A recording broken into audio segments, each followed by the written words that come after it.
বন্ধুরা আজকে আমি এমন একটি হোমমেড হেয়ার সিরাম বলুন বা হেয়ার জেলই বলুন এই রেমেডি শেয়ার করছি, যেটা ইউজ করে আপনার চুল পড়ার সমস্যা, হেয়ার গ্রোথ হচ্ছে না বা চুল খুবই পাতলা হয়ে যাচ্ছে, দিন দিন নতুন চুল গজাচ্ছে না, চুলে খুব খুশকির সমস্যা হচ্ছে, চুল লম্বা হচ্ছে না, দিন দিন চুল পড়ে টাক হয়ে যাচ্ছে, চুলে আপনার কোনো শাইন নেই, পুরো উস্কো খুস্কো হয়ে থাকে এবং ম্যানেজেবল না, সব সমস্যার সমাধান করতে পারে এই হেয়ার সিরামটি।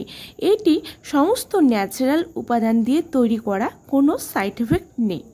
এটি এত ভালো এবং কার্যকারী হেয়ার সিরাম যেটি আপনার টাক মাথাতেও চুল গজাতে হেল্প করবে 100%। এটির কার্যকারিতা এতটাই যে আমার মেয়ের হেয়ার খুবই পাতলা ছিল, ছোট থেকে চুল লম্বা হতো না। এই সিরামটি ইউজ করে ওর হেয়ারে এতটা গ্রোথ, শাইনি এবং মজবুত হয়েছে এবং এত ঘন হয়েছে, তালুতে কোনো খুশকি নেই এবং চুল পড়ারও কোনো সমস্যা নেই এটি ইউজ করে। অত্যন্ত ভালো একটি সিরাম, যে দোকানের নামি দামি প্রোডাক্টকেও হার মানিয়ে দেবে। আমি গ্যারান্টি দিচ্ছি বন্ধুরা, আপনারা ইউজ করার পর কয়েকদিনের মধ্যে আপনাদের চুল ঝরে পড়া বন্ধ হয়ে যাবে এবং নতুন চুল গজাতে হেল্প করবে এবং চুল গোড়া থেকে মজবুত করবে।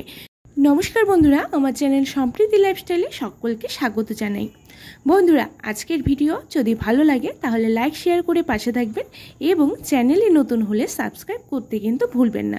চলুন মূল ভিডিওতে যাওয়া যাক। প্রথমেই লাগবে হচ্ছে জবা ফুল। জবা ফুল আমি তুলে নিয়েছি এবং লাগবে কারি পাতা।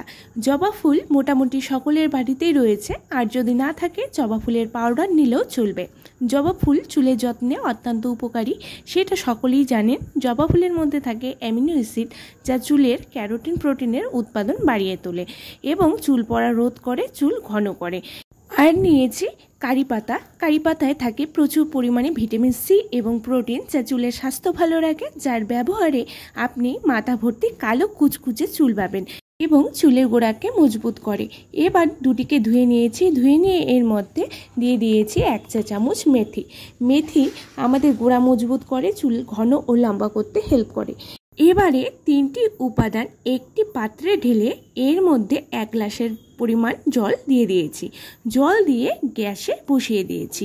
এবার গ্যাসের আঁচ কম করে ফুটিয়ে নেব এবং আস্তে আস্তে নাড়াতে থাকবো যতক্ষণ না এই 1 গ্লাস জল হাফ গ্লাসে পরিণত হচ্ছে, ততক্ষণ ফোটাতে হবে কম আঁচে।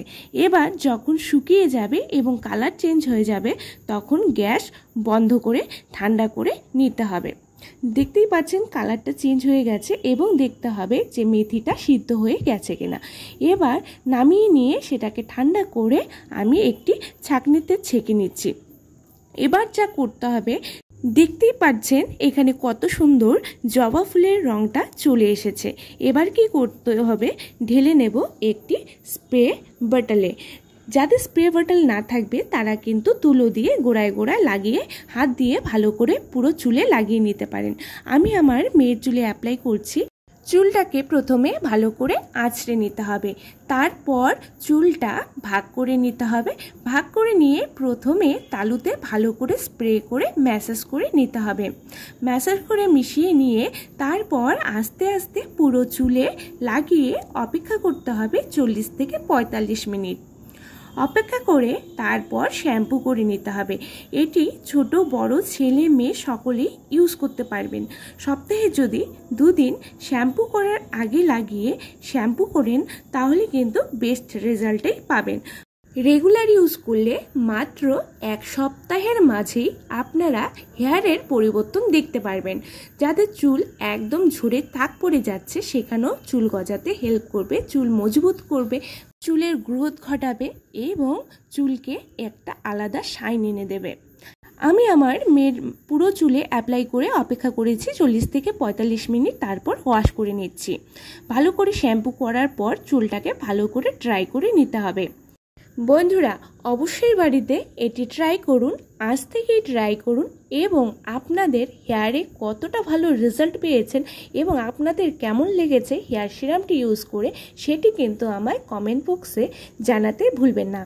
ভালো থাকবেন, সুস্থ থাকবেন। দেখা হচ্ছে নেক্সট কোনো রেমেডি নিয়ে। নমস্কার।